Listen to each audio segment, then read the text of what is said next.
Agency का जो research है वो हम आपको बता रहे हैं। डीवी रिसर्च क्या कहता है, 137 से 152 सीटें एनडीए के खाते में, 83 से 98 महागठबंधन। और अगर हम जन स्वराज की बात करें तो खाता खुलता हुआ नजर नहीं आ रहा है, शून्य के खाते में 2 से 6 सीटें जारी है। बिल्कुल। और दैनिक भास्कर की बात कर लेते हैं तो दैनिक भास्कर का जो सर्वे है उसके अकॉर्डिंग एनडीए को 145 से 160 के बीच में सीटें मिलती हुई दिख रही हैं।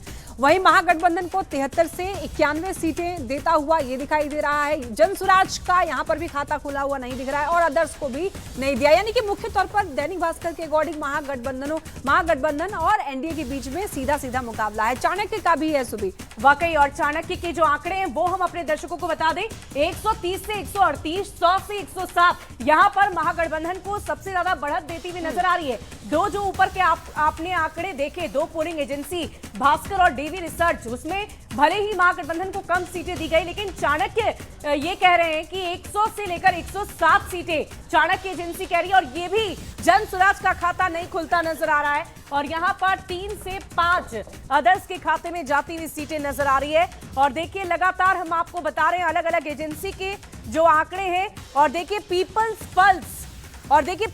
पल्स के आंकड़े क्या कह रहे हैं वो भी हम आपको बताते हैं। पीपल पल्स के आंकड़े जो है वो 133 से 159, 75 से 101 और शून्य का जो आंकड़ा है वो हम आपको बता रहे हैं। जन स्वराज का लगातार बरकरार है, सिर्फ और सिर्फ पी मार्क जो है वो 1 से 4 सीटें बता रहा है। न्यूज 18 क्या कह रहा है, न्यूज 18 के आंकड़े आपको बता दें, 140 से 150 सीटें एनडीए के खाते में, 85 से 95 महागठबंधन और जन स्वराज, यानी कि त्रिकोणीय मुकाबला जिसने बना दिया प्रशांत किशोर की पार्टी 0 से 5 के बीच रह सकती है। अन्य की बात करें तो 5 से 10। और इसके अलावा पी मार्क की बात कर लें तो 142 से 162 सीटें पी मार्क के खाते में जा सकती है। 80 से 98 महागठबंधन, 1 से 4 जन स्वराज और शून्य अदर्स, यानी कि अदर्स के खाते में इसने शून्य दिखा दिया है।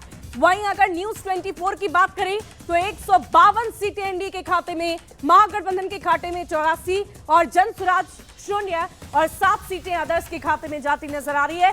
तो ये हम आपको अलग अलग एजेंसी के द्वारा जो एग्जिट पोल किए गए हैं उसके आंकड़े हम आप तक पहुंचा रहे हैं। जया बिल्कुल। और देखिए पोल्स ऑफ पोल्स क्या कहता है, 243 सीटों के लिए आंकड़े हमने रख दिए। पोल स्ट्रेट का आंकड़ा देखिए, एनडीए को 133 से 148, महागठबंधन 87 से 102, जेएसपी यानी कि जन स्वराज पार्टी को 0, अदर को 3 से 5। न्यूज 24 के भी आंकड़े हमने आपके सामने रख दिए हैं, 152 सीटें एनडीए के खाते में, महागठबंधन के खाते में 84।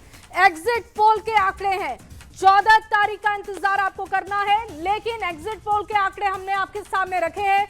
और सबसे बड़ी बात शुभे कि जन स्वराज की पार्टी, जन स्वराज जो कि पीके की पार्टी है, उनको 0 और पोल्स ऑफ पोल में तमाम जो आंकड़े हैं वो उनके लिए नेगेटिव है। इसके अलावा देखिए टीआईएफ रिसर्च की तरफ से जो आंकड़े आए हैं 100। वाकई, और देखिए ये आंकड़े लगातार अपने दर्शकों तक पहुंचा रहे हैं, लेकिन एक बड़ा पैनलिस्ट भी हमारे साथ लगातार बना हुआ है, उनसे भी रिएक्शन लेंगे। ये अलग अलग एजेंसी अलग अलग आंकड़े दिखा रही है, लेकिन न्यूज 18 का जो आंकड़ा है उसमें एनडीए को बढ़त मिलती हुई नजर आ रही है। कहीं कहीं महागठबंधन के खाते को भी खुलता हुआ देखा गया है। हमारे साथ राष्ट्रीय जनता दल से उत्पल जी जुड़े हुए। उत्पल जी, क्या आपको तस्वीर नजर आ रही है? क्या आपके जो मुद्दे तेजस्वी यादव की तरफ से गिनवाए गए मंच पर सबसे ज्यादा रैलियां उन्होंने की, 189 जनसभाएं उन्होंने की है, उसका असर क्या नहीं हो पाया?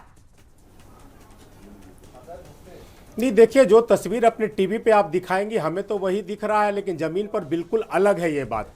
एग्जिट पोल देखिएगा पिछले कुछ वर्षों से हमेशा बिफर जाता है एग्जिट पोल जब आता है तो। और मैं आपको बता देना चाहता हूं कि महज 65 घंटा के लिए ये 65 घंटा तक चलेगा। 65 घंटा के बाद बिहार में तस्वीर बिल्कुल बदली हुई नजर आएगी। एक नई सरकार आने वाली है बिहार में, और जो सरकार आने वाली है वो बिहार की जनता का मूड ऐसा है। बिहार की जनता जो है ना, ये थकी हारी सरकार से पूरी तरह म्याज बना चुकी थी कि हमें ये सरकार नहीं चाहिए। दूसरी तरफ जो बिहार के नौजवान थे, जो महिला सुरक्षा है, और मैं बार बार कहता हूं पलायन, रोजगार, ये तमाम मुद्दा जो हमारे गठबंधन की तरफ से उठाया गया, विशेष तौर पे तेजस्वी जी की तरफ से उठाया गया। और देखेंगे आपकी केंद्रीय नेता, प्रधानमंत्री और तमाम लोग आए, वो कहीं कोई मुद्दा की बात नहीं कर पा रहे थे। इस स्थिति में बिहार के लोगों ने जो मूड बनाया है वो आपको 65 घंटा बाद पूरी तरह स्पष्ट हो जाएगा। बार-बार यही कह रहे हैं कि विकास पर वोट हुआ है, हमने विकास किया है, हमने तब्दीली लाई है, बिहार में विकास नजर आ रहा है, ऐसा कह रहे हैं जया। लेकिन आप देखेंगे जो ये अभिरंजन जी से बात कर लेते हैं, पत्रकारों का अनुभव क्या कहता है वो भी जानते हैं।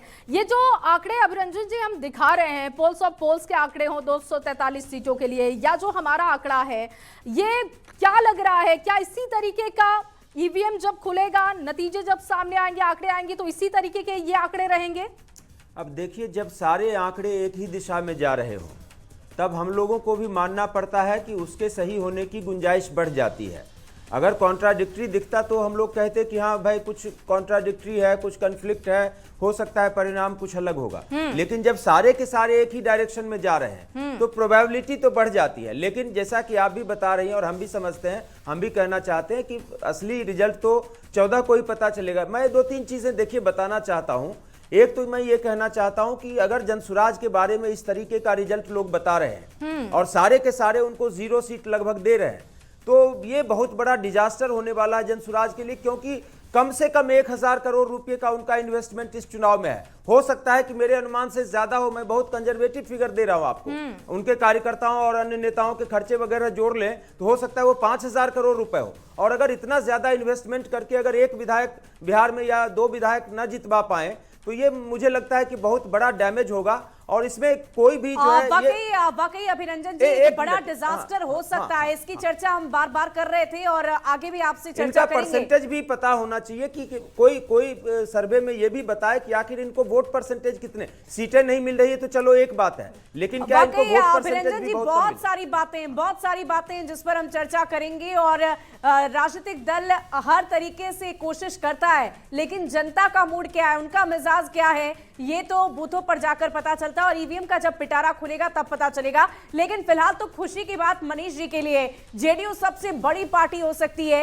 ये हमारी एग्जिट पोल के आंकड़े बता रहे हैं कि आपको सबसे ज्यादा सीटें दी जा सकती है, सबसे ज्यादा आपके विधायक आ सकते हैं। ये तो बहुत खुशी की बात होगी मनीष जी आपके लिए। नहीं देखिए, हम लोग लगातार कह रहे थे कि बिहार की जनता को अगर किसी नेता पर विश्वास है तो वो है आदरणीय नीतीश कुमार जी।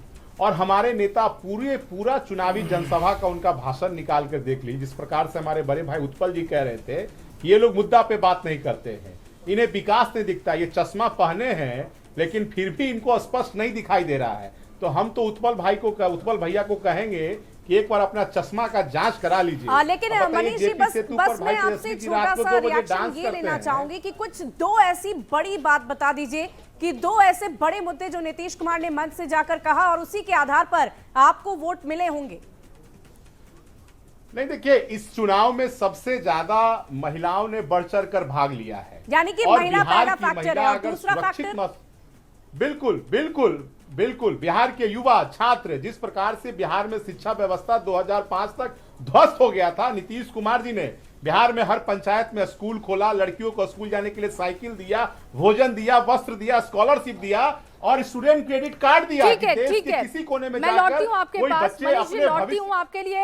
ये अच्छी खबर है एग्जिट पोल के हिसाब से, लेकिन जो तमाम आंकड़े आ रहे हैं वो भी हम अपने दर्शकों के सामने रखने जा रहे हैं। ये देखिए 243 सीटों के लिए जो फिगर है, एग्जिट पोल जो कह रहा है वो आंकड़ा है और इसके मुताबिक एनडीए को 140 से 150, महागठबंधन 85 से 95। पीके के लिए अच्छी खबर नहीं है, 0 से लेकर 5 सीटें और अदर्स के लिए 5 से 10, कुछ इस तरीके के आंकड़े एग्जिट पोल बता रहे हैं। लेकिन लगातार हम आपसे कह रहे हैं कि 14 तारीख का इंतजार करना होगा, लेकिन पोल्स ऑफ पोल्स हमारे आंकड़े एनडीए के पक्ष में बहुमत देते हुए दिख रहे हैं। शुभे वाकई और लगातार अलग अलग तरीके से हम आपको दिखा रहे हैं। देखिए, हम जीतन राम मांझी की पार्टी की बात कर ले 0 से 5, चिराग पासवान की पार्टी 10 से 15, उपेंद्र कुशवाहा की पार्टी 0 से 5 और इधर जेडीयू की बात करें तो 60 से 70, 55 से 65। तो ये आंकड़े जो दिखा रहे हैं उसमें आप देखिए जेडीयू, जनता दल यूनाइटेड, नीतीश कुमार की पार्टी सबसे बड़ी पार्टी इस चुनाव में उभर कर हो सकती है,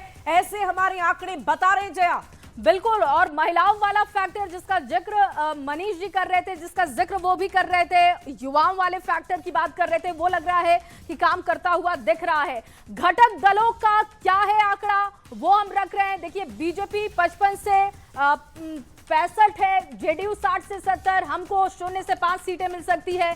सीपीएम को अब देखिए, अब ये महागठबंधन के आंकड़े हमने रख दिए हैं। महागठबंधन के घटक दलों के आंकड़े क्या कहते हैं? आरजेडी को 50 से 60, कांग्रेस